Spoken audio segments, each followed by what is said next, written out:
Good morning, Morai V'Rabotai. Be'ez Hashem, Mincha is going to be 5:15. Please be on time.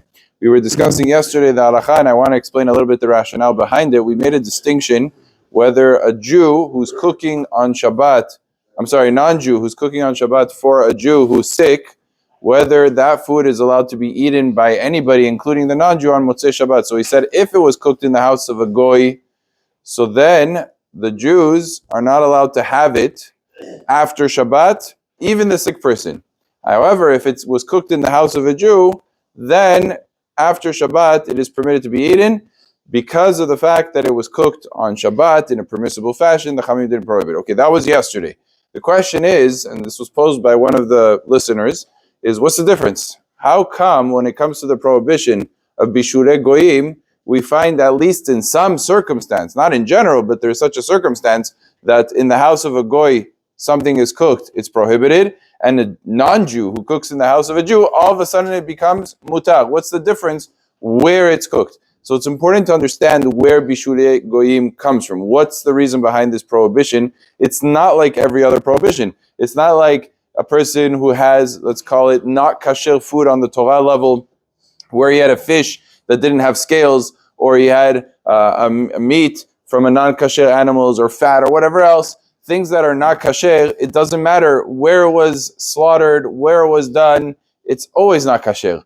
But when it comes to Bishure Goyim, the rabbinic prohibition was for a very specific intent. They prohibited the cooking of a non-Jew so that there's not going to be kirva vehatnut, which means that you develop close relationships, very intimate, very personal relationships with a non-Jew, and you're going to have your children, and he's going to have his children, they're going to be playing together, and the next thing you know, they fall in love and they want to get married. So in order to avoid that type of a relationship with a non-Jew, the Chachamim said one of the things that bring people closer together is the cooking of food, the making of food. When someone makes for you, you have this closeness. So therefore, argues the Ravad, that when something is done in the house of the non-Jew, that means he's inviting you, he's bringing you over, you're sitting down, and he's providing you a meal. Let's say all of the ingredients were checked before, everything is kasher, but the mere fact that he's making you food is going to develop a very strong relationship. You're going to stay in his home, you're going to see his ways, he's going to explain to you his culture, his things, and that could lead to a melding of the minds, and that's where the Chachamim were really concerned. If a Goy comes to your house, Adirabah, you're going to convert him. So it's not as big of a concern that you'll end up, living a life of a Goy because he's on your territory. If anything, maybe he'll see Judaism and then he'll get closer and he'll be like, wow, this is an amazing religion. What is this mezuzah over here? Is this, you have over here an article, explain it to me. It's a very different picture. So the Ravad argues the only time that was prohibited, Bishure Goyim, was in the house of a Goy, but not when it's cooked in the house of a Jew.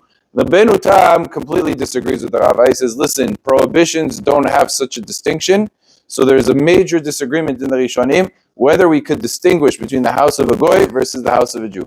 Halacha lema'aseh, we say there is no difference. Bishure Goyim apply across the board, house of a Jew, house of a non-Jew.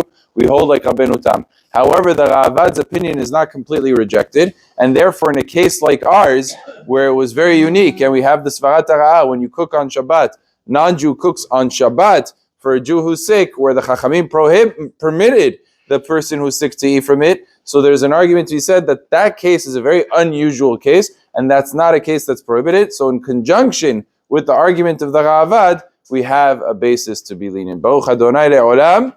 Amen ve'amen.